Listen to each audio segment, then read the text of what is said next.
Hello everyone. हम पढ़ रहे थे एनसीईआरटी की बुक 6 to 10 और उसमें हम पहुंच चुके हैं क्लास 10 की पॉलिटी की बुक में, जिसका नाम है लोकतांत्रिक राजनीति सेकंड। और उसके हमने कुछ चैप्टर पढ़े पहले, और अब हम पहुंच चुके हैं चैप्टर नंबर 6, जिसका नाम है राजनीतिक दल।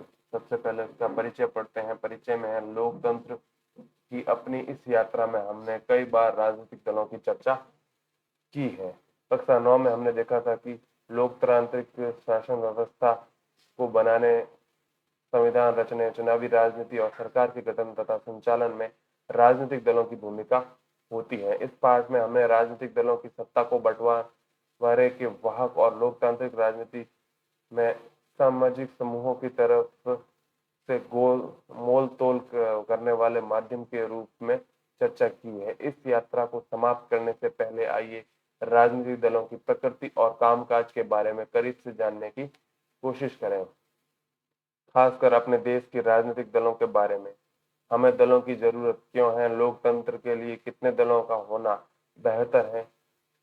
इसी संदर्भ में हम मौजूदा समय के राष्ट्रीय और क्षेत्रीय राजनीतिक दलों का परिचय देंगे, और साथ ही हम देखने का प्रयास करेंगे कि राजनीतिक दलों के साथ क्या खामियां जुड़ी हैं और उन्हें उन्हें दूर करने के लिए क्या किया जा सकता है। राजनीतिक दलों की जरूरत क्यों है? किसी भी लोकतांत्रिक व्यवस्था की संस्थाओं में राजनीतिक दल अलग से दिखाई देते हैं। अधिकतर आम नागरिकों के लिए लोकतंत्र का मतलब राजनीतिक दल ही है। अगर आप देश में दूर दराज के और ग्रामीण इलाकों में जाएं तो कम पढ़े लिखे लोगों से बात करें तो संभव है कि आपको ऐसे लोग मिले जिन्हें संविधान के बारे में या सरकार के स्वरूप के बारे में कुछ भी मालूम ना हो। बहरहाल राजनीतिक दलों के बारे में उन्हें जरूर कुछ न कुछ मालूम होता है, लेकिन पार्टियों के बारे में हर कोई कुछ न कुछ जानता है। तो इसका मतलब यह नहीं कि पार्टियां बहुत लोकप्रिय हैं। अधिकतर लोग आमतौर पर दलों के बारे में खराब राय रखते हैं। अपनी लोकतांत्रिक व्यवस्था और राजनीतिक जीवन की हर बुराई के लिए वे दलों को जिम्मेदार मानते हैं। सामाजिक और राजनीतिक विभाजनों के लिए भी दलों को ही दोषी माना जाता है। ऐसे में यह सवाल स्वाभाविक रूप से उठता है, क्या हमें सचमुच राजनीतिक दलों की जरूरत है? करीब 100 साल पहले दुनिया के सब कुछ ही देशों में बस कुछ ही देशों में, और वह भी गिनती के राजनीतिक दल थे। आज गिनती में ही देश ऐसे हैं जहां राजनीतिक दल नहीं है। दुनिया भर के लोकतांत्रिक देशों में राजनीतिक दल इतने सर्वव्यापी हो गए हैं। आइए सबसे पहले इस सवाल का जवाब दें कि राजनीतिक दल क्या है और ये क्या करते हैं। इनकी जरूरत पर चर्चा इसके बाद होगी।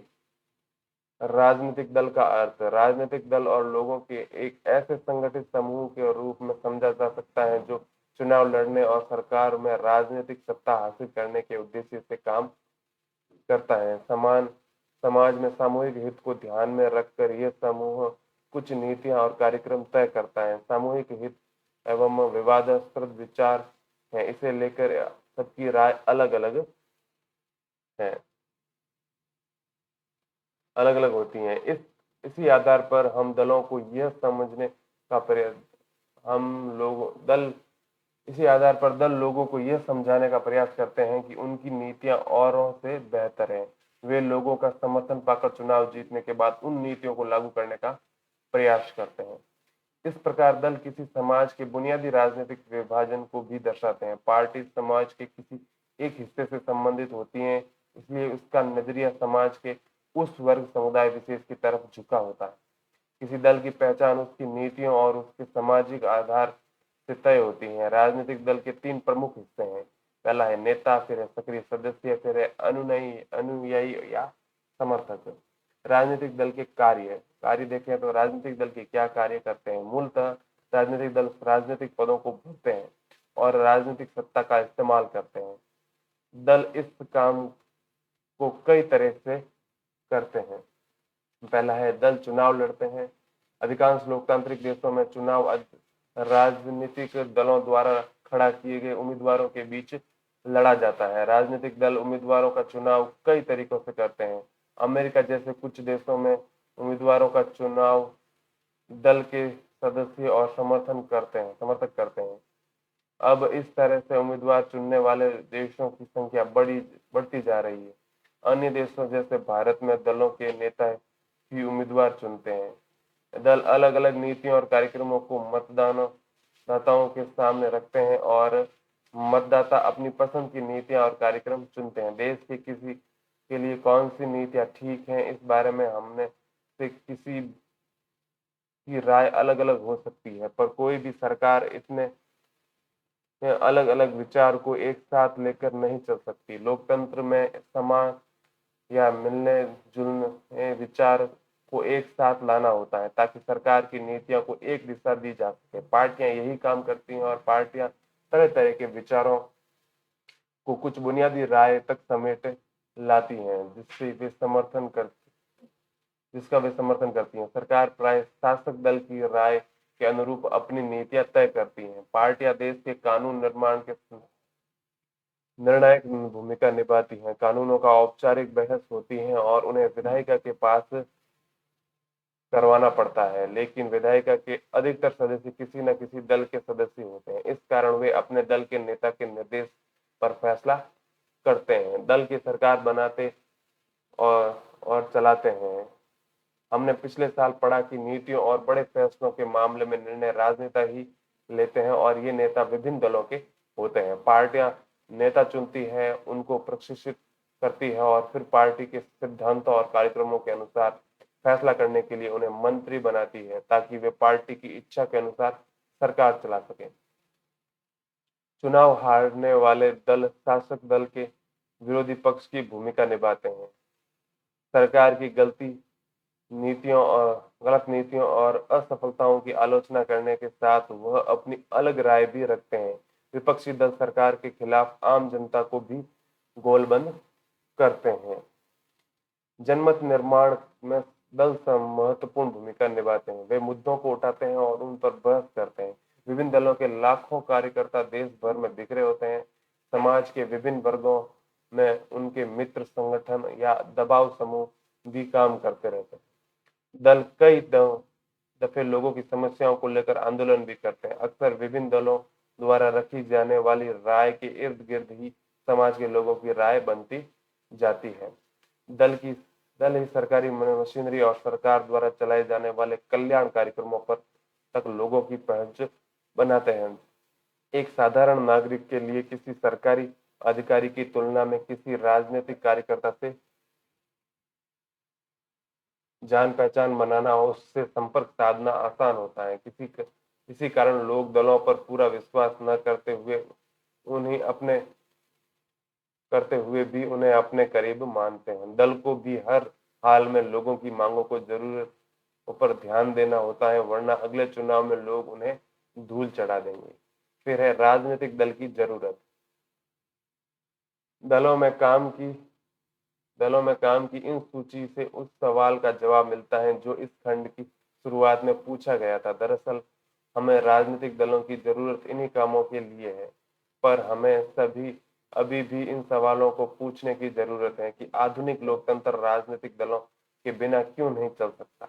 दलों के बिना क्या स्थिति होगी, इसकी कल्पना करके ही हम उनकी जरूरत को समझ सकते हैं। अगर दल न हो तो सारे उम्मीदवार स्वतंत्र या निर्दलीय होंगे। तब इनमें से कोई भी बड़े नीतिगत बदलाव के बारे में लोगों से चुनावी वायदे करने की स्थिति में नहीं होगा। सरकार बन जाएगी पर उसकी उपयोगिता संदिग्ध होगी। निर्वाचन प्रतिनिधि सिर्फ अपने निर्वाचन क्षेत्रों के लिए गए कामों के लिए जवाबदेह होंगे, लेकिन देश कैसे चले उसके लिए कोई उत्तरदायी नहीं होगा। हम गैर दलीय आधार पर होने वाले पंचायत चुनावों का उदाहरण सामने रखकर भी इस बात की परख कर सकते हैं। हालांकि इन चुनावों में दल औपचारिक रूप से अपने उम्मीदवार नहीं खड़े करते, लेकिन हम पाते हैं कि चुनाव में अवसर पर पूरा गांव कई खेमों में बंट जाता है और हर खेमा सभी पदों के लिए अपने उम्मीदवारों का पैनल उतारता है। राजनीतिक दल भी ठीक यही काम करते हैं। यही कारण है कि हमें दुनिया के लगभग सभी देशों में राजनीतिक दल नजर आते हैं, चाहे वह देश बड़ा हो या छोटा, नया हो, पुराना या विकसित हो या विकासशील। राजनीतिक दलों का उदय प्रतिनिधित्व आधार पर लोकतांत्रिक व्यवस्था के उभार के साथ जुड़ा है। हम पढ़ चुके हैं कि बड़े समाजों में के लिए प्रतिनिधित्व आधारित लोकतंत्र की जरूरत होती है। जब समाज बड़े और जटिल हो जाते हैं तो अब उन्हें विभिन्न मुद्दों पर अलग अलग विचारों को समेटने और सरकार की नजर में लाने के लिए किसी माध्यम या एजेंसी की जरूरत होती है। विभिन्न जगहों से आए प्रतिनिधियों के साथ रहने की जरूरत होती है ताकि एक जिम्मेवार सरकार का गठन हो सके। उन्हें सरकार का समर्थन करने या उस पर अंकुश लग करके करने नीतियां बनाने की नीतियों का समर्थन या अथवा विरोध करने के लिए उपकरणों की जरूरत होती है। प्रत्येक प्रतिनिधि सरकार की ऐसी जो भी जरूरतें होती हैं, राजनीतिक दल उनको पूरा करते हैं। इस तरह हम कह सकते हैं कि राजनीतिक दल लोकतंत्र की एक अनिवार्य शर्त है। ये एक चित्र है और इसमें दी गई अतिरिक्त जानकारी है कि राजनीतिक दलों की गतिविधियां दर्शाने वाले इन तस्वीरों को वर्गीकृत करें और ये एक्स्ट्रा एक्टिविटी के तौर पर हम कर सकते हैं। फिर अपने आगे बढ़ते हैं मेन चैप्टर में, जिसमें है कितने राजनीतिक दल होने चाहिए या उस हिसाब से। लोकतंत्र में राजनीतिक नागरिकों का कोई भी समूह राजनीतिक दल बना सकता है। इस औपचारिक अर्थ से सभी देश में बहुत से राजनीतिक दल हैं। भारत में भी चुनाव आयोग के नाम पंजीकृत कराने वाले दलों की संख्या 750 से ज्यादा है, लेकिन हर दल चुनाव में गंभीर चुनौती देने की स्थिति में नहीं होता। चुनाव जीतने और सरकार बनाने की होड़ में आम तौर पर कुछ एक पार्टियां ही सक्रिय होती हैं। ऐसे में सवाल ये उठता है कि लोकतंत्र की बेहतरी के लिए कितने दलों का होना अच्छा है। कई देशों में सिर्फ एक ही दल को सरकार बनाने और चलाने की अनुमति है। यह है राजनीति की नैतिक ताकत। निम्नलिखित काल्पनिक कथा के पीछे प्रेरणा है श्री किशन पाठक 1930 से 2004, जिन्हें किशन जी के नाम से जाना जाता था, और 1992 में इन्हें उड़ीसा के संबलपुर में सांसद चुना गया।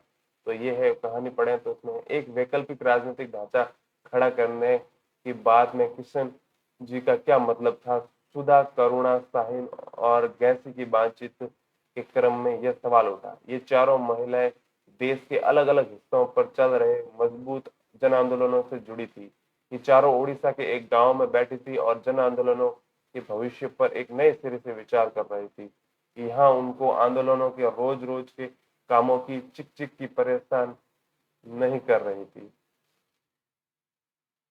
स्वाभाविक तौर पर बातें किशन जी की तरफ मुड़ी, जिन्हें देश भर की आंदोलनकारी जमानतें अपना मित्र, राजनीतिक दार्शनिक और नैतिक मार्गदर्शक मानती थी। किशन जी का तर्क था कि आंदोलनों के जन आंदोलन के लोग चुनावी राजनीति की सीधी जिम्मेदारी करें। ये एक सरल लेकिन ताकतवर तर्क था। एक मुद्दे पर केंद्रित आंदोलन से जीवन के एक क्षेत्र में तो कुछ बदलाव लाया जा सकता है, लेकिन अगर हम बुनियादी सामाजिक बदलाव या जीवन के किसी एक पहलू में भी बुनियादी बदलाव चाहते हैं, तब हमें एक राजनीतिक संगठन की जरूरत होगी। आंदोलनों और राजनीतिक में एक नैतिक ताकत के तौर पर एक नया राजनीतिक संगठन बनाना चाहिए। उन्होंने कहा कि ये तात्कालिक जरूरत है, क्योंकि सारे राजनीतिक दल सामाजिक बदलाव के लिए अप्रासंगिक हो चुके हैं। ग्रेसी ने कहा, लेकिन किशन जी ने कभी स्पष्ट नहीं किया कि यह संगठन कैसा है। उन्होंने सिर्फ राजनीतिक विकल्प या राजनीति के तीसरे शक्ति की बात की है, पर क्या इसके ऐसा कहने का आशय एक राजनीतिक दल बनाने से था। ग्रेसी का मानना था कि पुराने ढर्रे का राजनीतिक दल सामाजिक बदलाव लाने में समर्थन नहीं है। सुधा उसकी बात से सहमत थी। मैंने इस विषय पर कई बार विचार किया है। मैं मानती हूँ कि हमें आज तक विस्थापित, भूमंडलीकृत, जातिगत और लैंगिक उत्पीड़न या विकास के वैकल्पिक मॉडल के लिए जितने आंदोलन खड़े किए हैं वे राजनीतिक ही हैं, पर जैसे ही हम कोई आंदोलन बनाते हैं, हमारी इतने वर्षों की प्रतिष्ठा चौपट हो जाएगी। तब लोग हमें नेताओं से अलग नहीं मानेंगे, करुणा के बीच में ही कहा। फिर हमने यह भी देखा है कि मौजूदा दलों पर दबाव बनाकर भी काफी कुछ हासिल किया जा सकता है। हमने पंचायत चुनावों में अपने उम्मीदवार उतारे थे, लेकिन नतीजे उत्साहजनक नहीं रहे। लोग हमारे काम का आदर करते हैं, वे हमें अच्छा भी मानते हैं, लेकिन जब वोट देने की बात आती है तो वे स्थापित दलों को ही वोट देते हैं। फिर स्थाइन उनसे सहमत नहीं थी। देखिए, बात बहुत साफ है। किशन जी चाहते हैं कि सभी आंदोलन मिलकर एक नई पार्टी, राजनीतिक पार्टी बनाए। हाँ, वे इस पार्टी को दूसरों से कदम एकदम अलग रंग रूप में देखना चाहते थे। वे राजनीतिक विकल्प बनाने की जगह वैकल्पिक किस्म की राजनीति चाहते थे। किशन जी अब इस दुनिया में नहीं है। इन चारों कार्यकर्ताओं के बारे में आपकी क्या राय है? क्या इन्हें नया राजनीतिक दल बनाना चाहिए? क्या कोई राजनीतिक दल राजनीति में नैतिक बल बन सकता है? यह दल कैसा होना चाहिए? फिर ये किस कारण अपना मेन चैप्टर छूट गया बीच में, उसमें है चल रही थी कई देशों में सिर्फ एक ही दल है और सरकार बनाने और चलाने की अनुमति है। इस कारण उन्हें एक दलीय शासन व्यवस्था कहा जाता है। कक्षा 9 में हमने देखा कि चीन में सिर्फ कम्युनिस्ट पार्टी को शासन करने की अनुमति है। हालांकि कानूनी रूप से वहां भी लोगों को राजनीतिक दल बनाने की आजादी है, पर वहां की चुनाव प्रणाली सत्ता के लिए स्वतंत्र प्रतिद्वंदिता की अनुमति नहीं देती। इसलिए लोगों को नया राजनीतिक दल चुन बनाने का कोई लाभ नहीं दिखता और इसलिए कोई नया दल नहीं बन पाता। हम एक दलीय व्यवस्था को अच्छा विकल्प नहीं मान सकते, क्योंकि यह लोकतांत्रिक विकल्प नहीं है। किसी भी लोकतांत्रिक व्यवस्था में कम से कम दो दल को राजनीतिक सत्ता के लिए चुनाव में प्रतिद्वंदिता करने की अनुमति तो होनी ही चाहिए। साथ ही उन्हें सत्ता में आ सकने का पर्याप्त अवसर भी रहना चाहिए। कुछ देशों में सत्ता आमतौर पर दो मुख्य दलों के बीच बदलती रहती है। वहां अनेक दूसरी पार्टियां हो सकती हैं, वे भी चुनाव लड़कर कुछ सीटें जीत सकती हैं, पर सिर्फ दो ही दल बहुमत पाने और सरकार बनाने के प्रबल दावेदार होते हैं। अमेरिका और ब्रिटेन में ऐसे ही दो दलीय व्यवस्था है।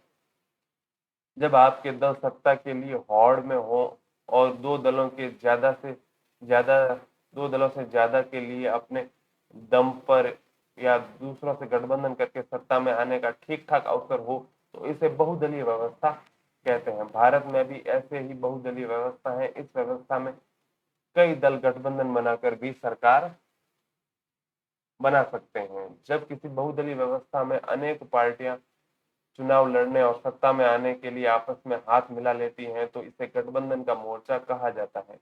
जैसे 2004 में संसदीय चुनाव में भारत में ऐसी तीन प्रमुख गठबंधन थे: राष्ट्रीय जनतांत्रिक गठबंधन, संयुक्त प्रगतिशील गठबंधन और वाम मोर्चा। अक्सर दल बहुदलीय व्यवस्था बहुत घालमेल वाली लगती है और देश को राजनीतिक अस्थिरता की तरफ ले जाती है, पर इसके साथ ही इस प्रणाली में विभिन्न हितों और विचारों को राजनीतिक प्रतिनिधित्व मिल जाता है।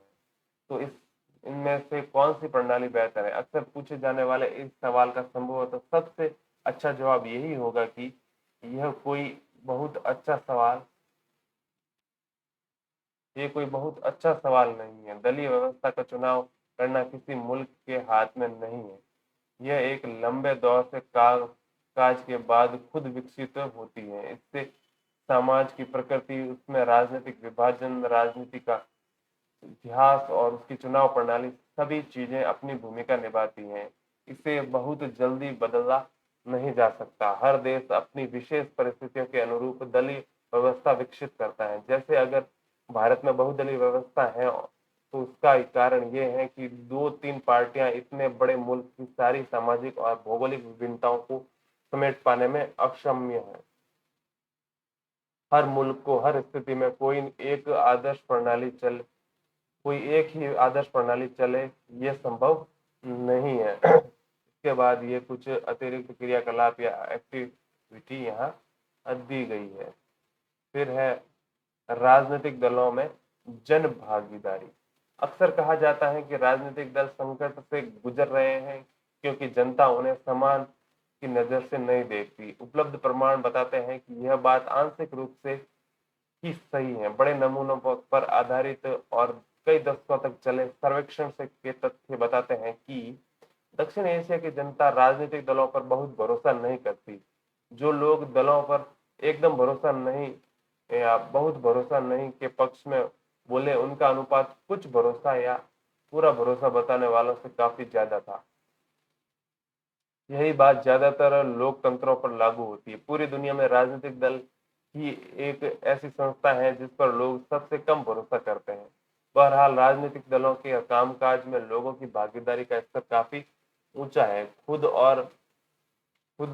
को किसी राजनीतिक दल का सदस्य बताने वाले भारतीयों का अपना अनुपात कनाडा, जापान, स्पेन और दक्षिण कोरिया जैसे विकसित देशों से भी ज्यादा है। पिछले 3 दशकों के दौरान भारत में राजनीतिक दलों की सदस्यता का अनुपात धीरे धीरे बढ़ता गया है। खुद को किसी राजनीतिक दल का करीबी बताने वालों का अनुपात भी इस अवधि में बढ़ता गया है।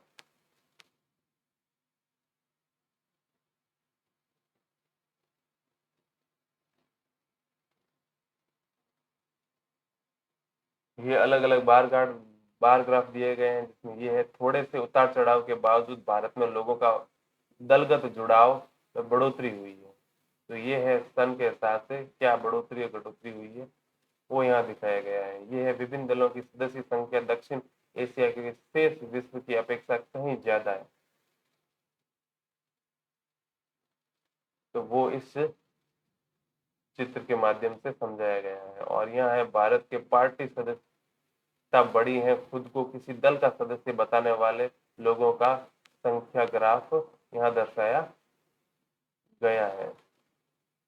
और ये है वो पूरा भरोसा या कुछ भरोसा करने वाले 37% लोग, बहुत भरोसा नहीं या एकदम कम भरोसा करते हैं वो है 43% लोग, और करते ही नहीं है भरोसा वो है, या नहीं जानते वो वाले हैं 20% लोग। इसके बाद ये है कार्टून, जिसमें 27% कनाडावासी मानते हैं कि लिबरल को सत्ता में होना चाहिए और 35% कनाडावासी मानते हैं कि कंजर्वेटिव को सत्ता में होना चाहिए, और 98% कनाडावासी मानते हैं कि सभी राजनीतिकों को एक बहुत बड़े कार की डिक्की में बंद करके उसे नियाग्रा जलप्रपात से में फेंक देना चाहिए। फिर है राष्ट्रीय दल।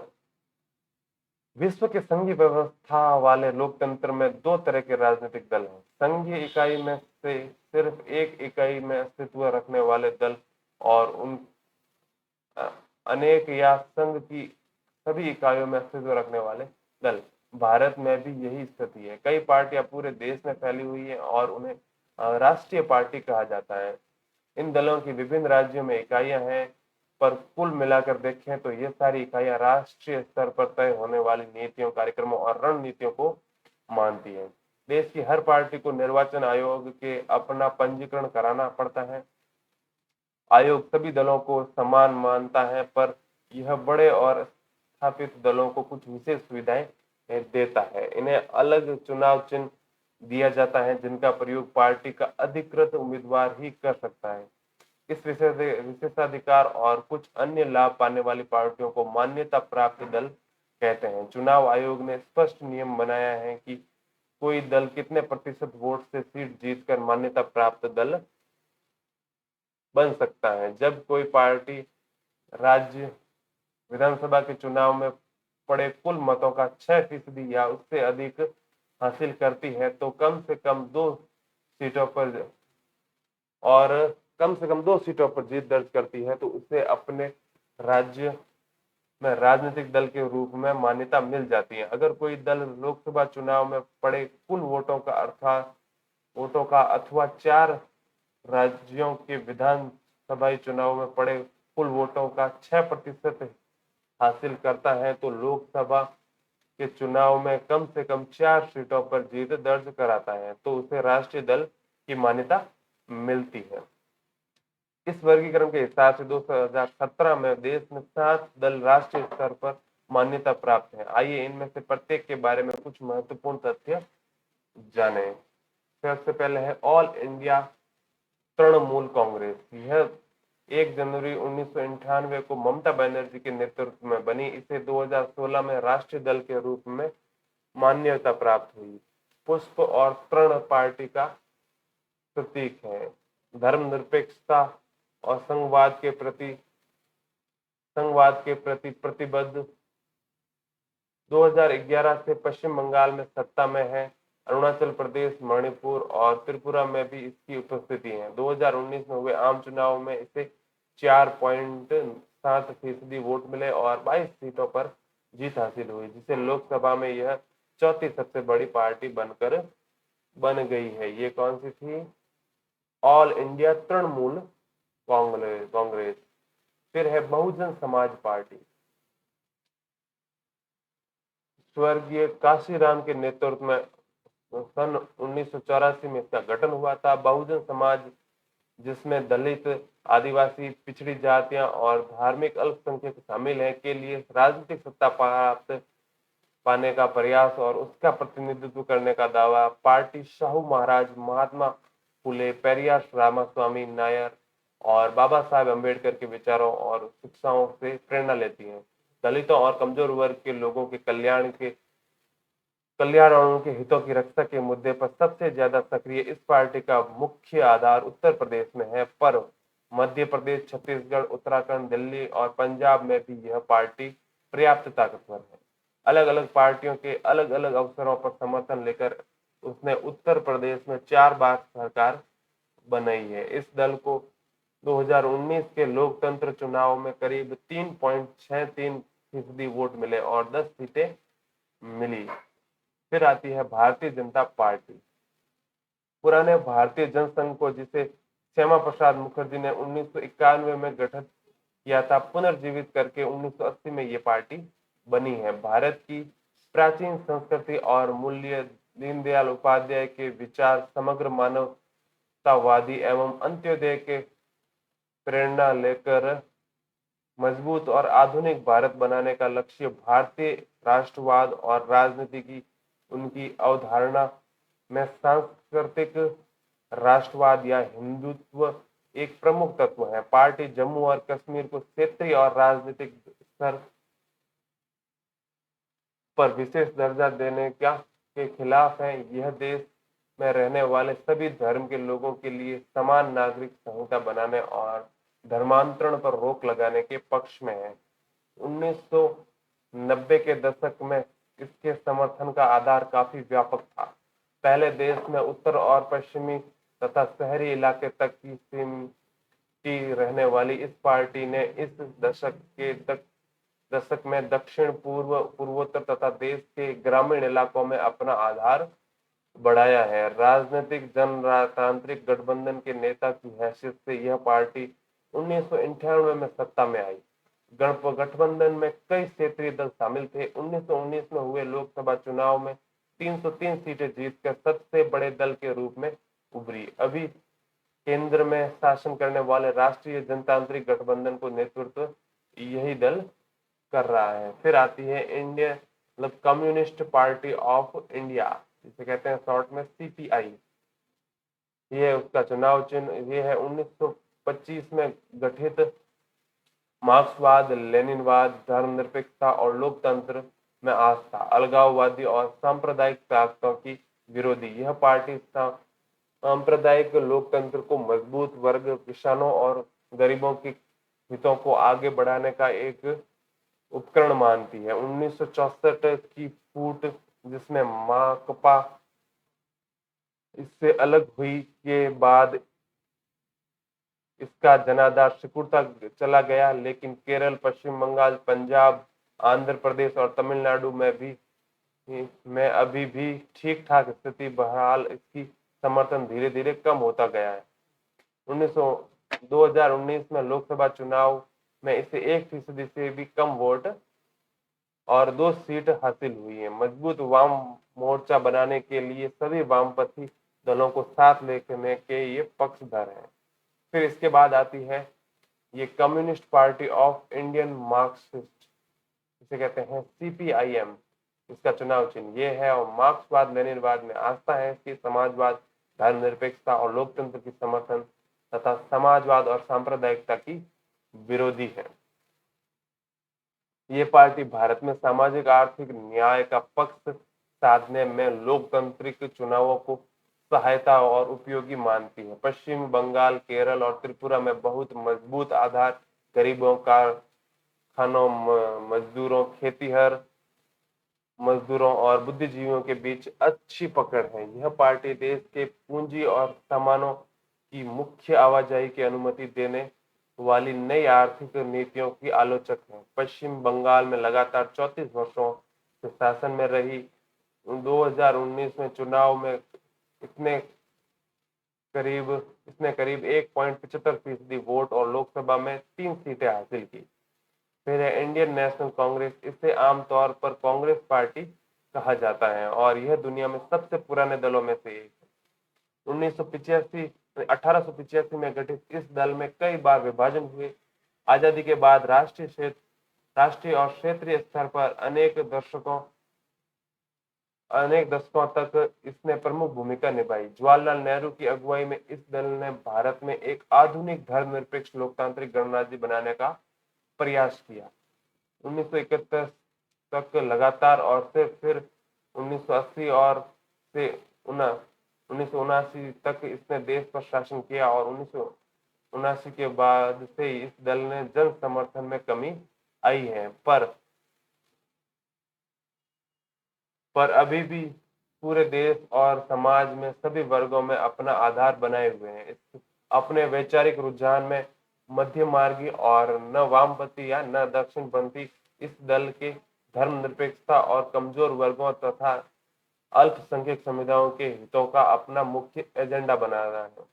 यह दल अब नई आर्थिक नीतियों का समर्थन है, पर इस बात को लेकर भी सचेत है कि इन नीतियों का गरीब और कमजोर वर्गों पर बुरा असर पड़ सके। 2004 में 2014 तक संयुक्त प्रगतिशील गठबंधन सरकार का नेतृत्व इन्होंने किया और 2014 से लेकर 2019 को लोकसभा चुनाव में यह पार्टी पराजित हुई और 2019 में लोकसभा चुनाव में इसे 52 सीटें मिली। फिर है नेशनलिस्ट कांग्रेस पार्टी।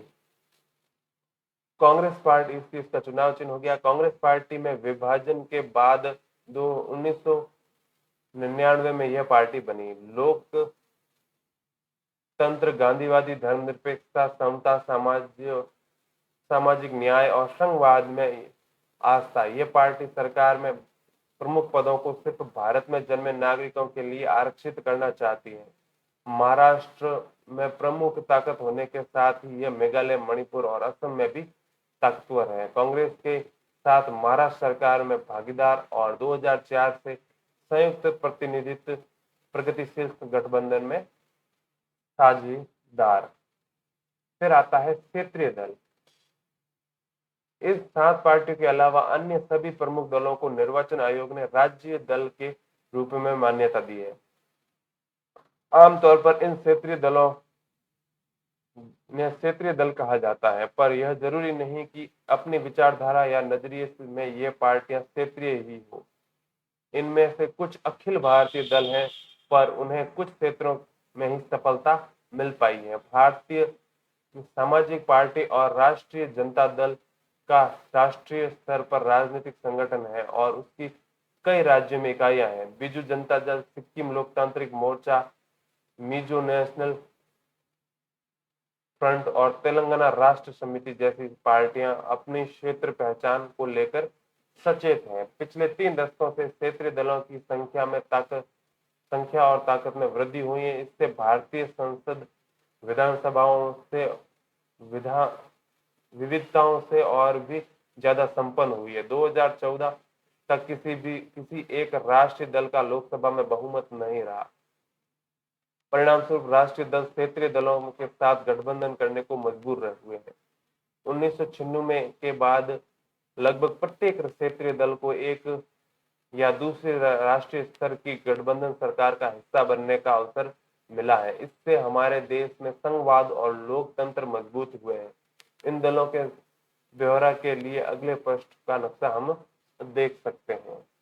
तो ये है वो नक्शा जिसमें ये है पूरा भारत का मैप और इसमें अलग अलग स्थानों से अलग अलग पार्टियों में जो भी कब और कहाँ बनी और उनके नाम क्या क्या हैं वो हम आराम से देख सकते हैं। और आप अपने इलाके की पार्टी को यहाँ कौन कौन सी पार्टियां वहाँ कार्यरत हैं वो भी आप देख सकते हैं।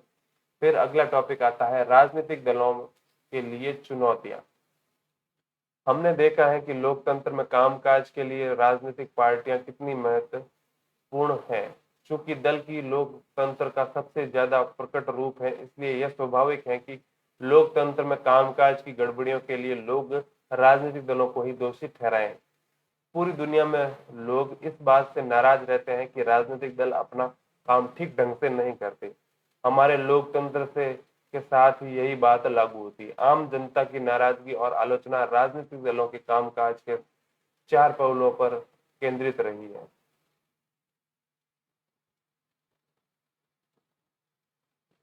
लोकतंत्र का प्रभावी उपकरण बनने रहने के लिए राजनीतिक दलों को इस चुनौतियों का सामना करना चाहिए और इन पर जीत हासिल करनी चाहिए। पहली चुनौती है पार्टी के भीतर आंतरिक लोकतंत्र का न होना। सारी दुनिया में यह प्रवृत्ति बन गई है कि सारी ताकत एक या कुछ एक नेताओं के हाथ में सिमट जाती है। पार्टियों के पास न सदस्यों की खुली सूची होती है, न नियमित रूप से संगठित बैठकें होती है। इसके आंतरिक चुनाव भी नहीं होते। कार्यकर्ताओं से वे सूचियों का साझा भी नहीं करते। सामान्य कार्यकर्ता अनजान ही रहता है कि पार्टी के अंदर क्या चल रहा है। इसके पास न तो नेताओं से जुड़कर फैसले को प्रभावित करने की ताकत होती है, न ही कोई और माध्यम। पार्ट परिणाम स्वरूप पार्टी के नाम पर सारे फैसले लेने का अधिकार उस पार्टी के नेता हथिया लेते हैं। चूंकि कुछ एक नेताओं के पास ही असली ताकत होती है, इसलिए जो इनके असहमत होते हैं उसका पार्टी में टिके रह पाना मुश्किल हो जाता है। पार्टी के सिद्धांतों और नीतियों से निष्ठा की जगह नेता की निष्ठा ही ज्यादा महत्वपूर्ण बन जाती है। दूसरी चुनौतियां पहली चुनौती से ही जुड़ी है। यह है वंशवाद की चुनौतियां। चूंकि अधिकांश दल अपना कामकाज पारदर्शी तरीके से नहीं करते, इसलिए सामान्य कार्यकर्ता के नेता बनने और ऊपर आने की गुंजाइश काफी कम होती है। जो लोग नेता होते हैं वे अनुसूचित लाभ लेते हुए अपने नजदीकी लोगों और यहाँ तक कि अपने परिवार के लोगों को आगे बढ़ाते हैं। अनेक दलों में शीर्ष पद पर हमेशा एक ही परिवार के लोग आते हैं। यह दल के अन्य सदस्यों के साथ अन्याय है। यह बात लोकतंत्र के लिए भी अच्छी नहीं है, क्योंकि इसमें अनुभवहीन और बिना जन आधार वाले लोग ताकत वाले पदों पर पहुंच जाते हैं। यह प्रवृत्ति कुछ प्राचीन लोकतंत्र जैसे ही सही कमोबस पूरी दुनिया में दिखाई देती है। तीसरी चुनौती दलों में खासकर चुनाव के समय पैसा और आपराधिक तत्वों की बढ़ती घुसपैठ की है। क्योंकि पार्टियों की सारी चिंता चुनाव जीतने की होती है, अतः इसके लिए कोई भी जायज नाजायज तरीका अपनाने से वे परहेज नहीं करती। वे ऐसे ही उम्मीदवार उतारती है जिनके पास काफी पैसा हो या जो पैसा जुटा सके। किसी पार्टी को ज्यादा धन देने वाली कंपनियां और अमीर लोग इस पार्टी की नीतियां और फैसले को भी प्रभावित करते हैं। कई बार पार्टियां चुनाव जीत सकने वाले अपराधियों का समर्थन करती हैं या उनकी मदद लेती हैं। दुनिया भर के लोकतंत्र के समर्थन लोकतांत्रिक राजनीति में अमीर और लोग और बड़ी कंपनियों की बढ़ती भूमिका को लेकर चिंतित हैं। चौथी चुनौती पार्टियों के बीच विकल्पहीनता की स्थिति की है। सार्थक विकल्प का मतलब होता है कि विभिन्न पार्टियों की नीतियों और कार्यक्रमों में महत्वपूर्ण अंतर हो। हाल के वर्षों में दलों के बीच वैचारिक अंतर कम होता गया है और यह प्रवृत्ति दुनिया भर में दिखती है। जैसे ब्रिटेन की लेबर पार्टी और कंजर्वेशन पार्टी के बीच अब बड़ा कम अंतर रह गया है। दोनों दल बुनियादी मसलों पर सहमत हैं और अपने बीच अंतर बस व्यवहार का रह गया है कि नीतियां कैसे बनाई जाएं और उन्हें कैसे लागू किया जाए। अपने देश में भी सभी बड़ी पार्टियों के बीच आर्थिक मसलों पर बड़ा कम अंतर रह गया है। ये लोग इससे अलग नीतियां चाहते हैं कि उनके लिए कोई विकल्प उपलब्ध नहीं है। कई बार लोगों के पास एकदम नया नेता चुनने का विकल्प भी नहीं होता, क्योंकि वही थोड़े से नेता हर दल में आते जाते रहते हैं।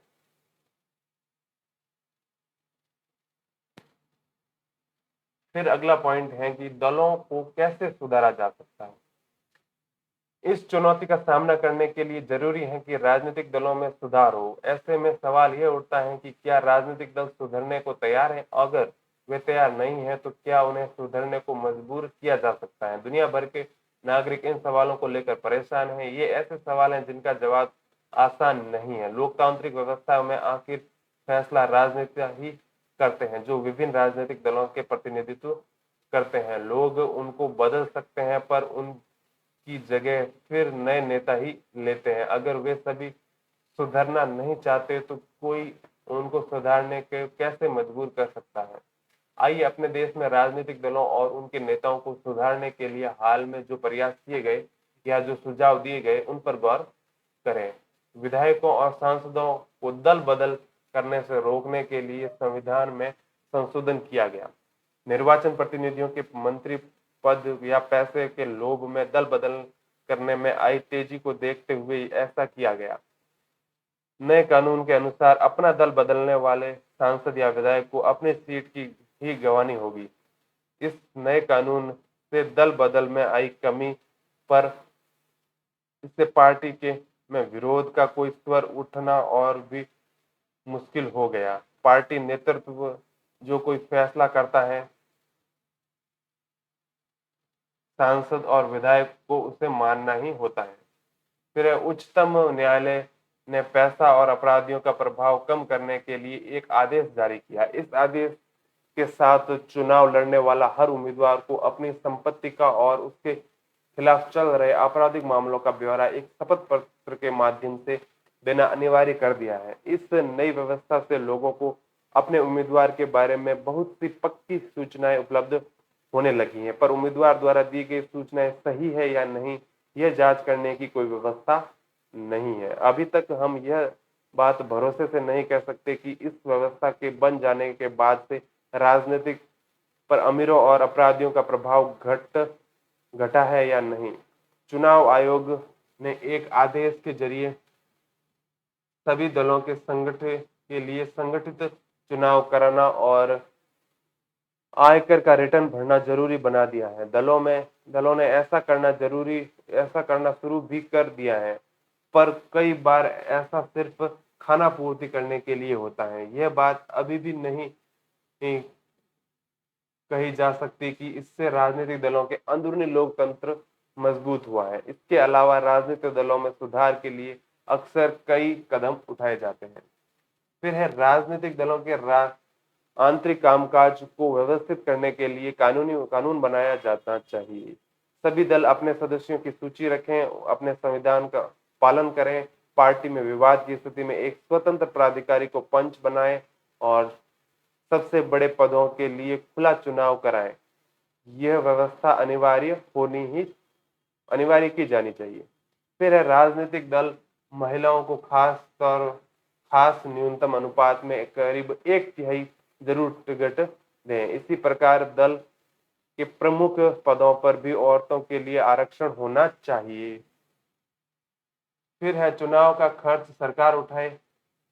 सरकार दलों को चुनाव लड़ने के लिए धन दे। यह मदद पेट्रोल कागज फोन वगैरह के रूप में भी हो सकती है, या फिर पिछले चुनाव में मिले मतों के अनुपात में नगद पैसा दिया जा सकता है। राजनीतिक दलों ने अभी तक इन सुझावों को नहीं माना है। अगर उन्हें मान लिया गया तो संभव है कि इनमें से कुछ सुधार हो, लेकिन हर राजनीतिक समस्या के लिए महज कानूनी समाधान की बात करते हुए हम सभी सावधान रहना चाहिए। दलों को जरूरत से ज्यादा नियमों से जकड़ना नुकसानदेह भी हो सकता है।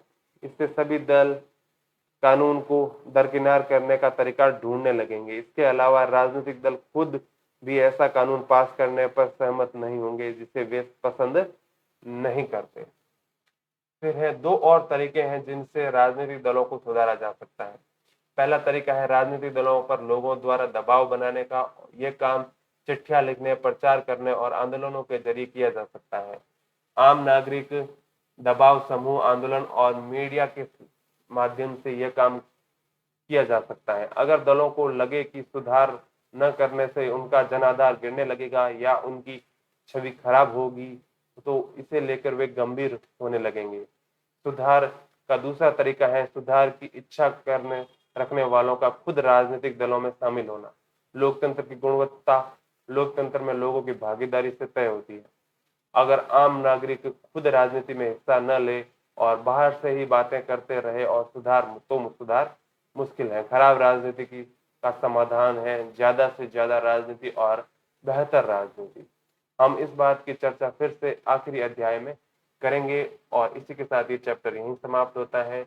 मिलेंगे इसके नेक्स्ट वीडियो में नेक्स्ट चैप्टर के साथ। तब तक के लिए धन्यवाद। Thank you.